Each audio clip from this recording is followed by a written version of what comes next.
किसी गांव में एक गधा रहता था। उसका मालिक उसे बहुत परेशान करता था और उस पर भारी भारी सामान लादकर उससे काम करवाता था।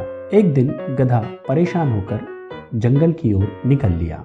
रास्ते में उसे हरी हरी घास मिली और वह उसे खाता हुआ अपनी मस्ती में चला जा रहा था। कुछ दूर आगे चलने के बाद उसने देखा कि एक शेर बैठा हुआ है। अचानक वह डर गया, लेकिन उसे एहसास हुआ कि यह शेर नहीं बल्कि उसकी खाल है।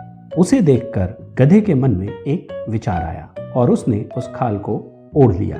थोड़ी देर बाद जितने भी जंगल के जानवर थे उस शेर की खाल को पहने गधे को देखकर डरने लगे।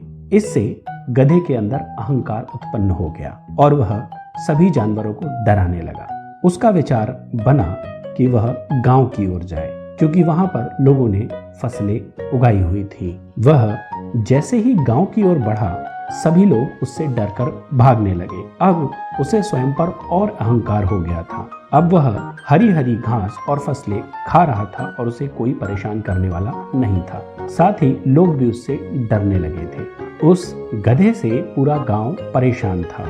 एक दिन जब गधा खेतों में पहुंचा तो वहां पहले से ही कुछ गधे गायन प्रतियोगिता कर रहे थे।